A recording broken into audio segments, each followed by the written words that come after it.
Bienvenue dans Point Culte. Ce soir, nous vous proposons de découvrir en avant-première Juliette ou la clé des songes. C'est un opéra du compositeur tchèque Martinu qui n'a pas été joué en France depuis 23 ans.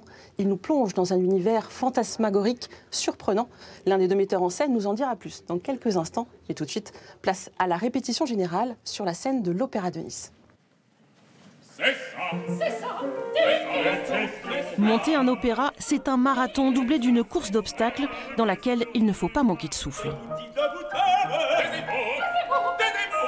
Les metteurs en scène n'ont eu que 14 jours pour recréer Juliette ou la clé des songes. C'est la première répétition en costume. Dans les coulisses, on croise de drôles de personnages. Certains sont concentrés, d'autres sont pressés d'entrer en scène. C'est pas le SAMU? C'est presque le SAMU, c'est Samy déjà. Même s'ils sont... Mais ouais, ici le commissaire en fait c'est un employé du SAMU. Je suis la marchande d'oiseaux. J'ai une jumelle qui est marchande de poissons. Et voilà, j'apparais dans le premier acte. Mais au premier jour des répétitions, coup de théâtre, il a fallu remplacer le rôle principal. C'est le ténor américain Aaron Blake qui a répondu présent. Vous voulez voir la vue magnifique depuis ma loge? Sa loge a une vue imprenable sur la promenade des Anglais, mais pas le temps de prendre le soleil. Aaron n'a eu que quelques jours pour apprendre le texte en français alors qu'il ne parle pas cette langue. Je pense que recopier le texte m'a beaucoup aidé. Ça m'aide tellement. Ça me permet aussi de faire en sorte que ça sonne vrai. Les souvenirs, la mémoire, c'est le cœur de l'intrigue. Michel est-il vivant ou plongé dans le coma? Rêve-t-il? Il entend la voix de Juliette à son balcon et tombe immédiatement amoureux. Mais tous les personnages qu'il croise ont perdu la mémoire et ne peuvent le renseigner sur la jeune femme. Commence alors une quête obsessionnelle pour la retrouver. Mais Juliette est-elle réelle ou imaginaire?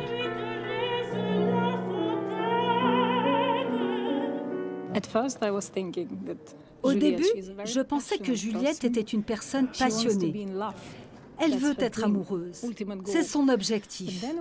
Mais j'ai réalisé qu'elle n'est pas réelle, parce que son personnage change constamment. Et avec ces changements, je me suis dit qu'elle n'était probablement pas réelle. C'est un rêve, et les rêves peuvent être parfois merveilleux et en même temps horribles.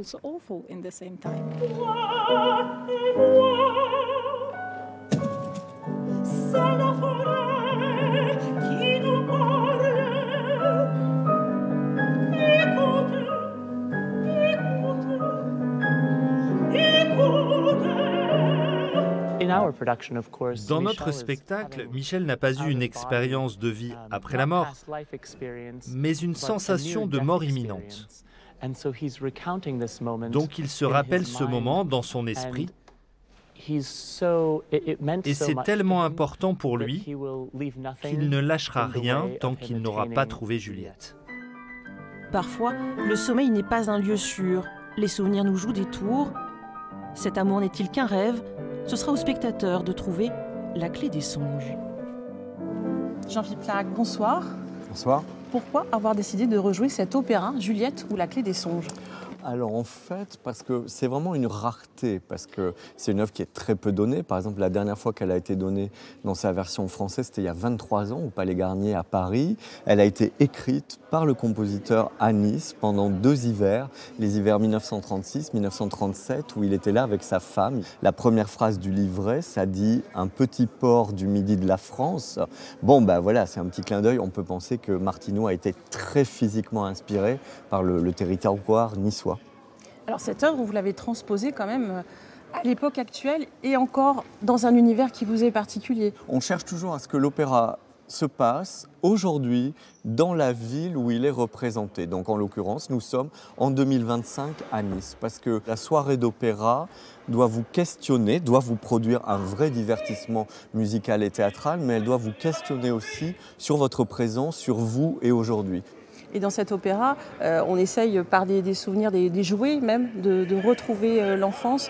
C'est quelque chose d'important pour pour les chanteurs qui ne savent plus trop d'ailleurs s'ils jouent la réalité ou le songe. Voilà, c'est ça. Souvent, quand même, quand ils sont sur le plateau, ils jouent le songe. Ils sont des personnages de songe, mais on fait parfois des traitements sur le plateau qui sont délibérément loufoques et surréalistes, et parfois des traitements qui sont très très véristes. Et l'idée, c'est qu'à la fin, plus personne ne sait vraiment.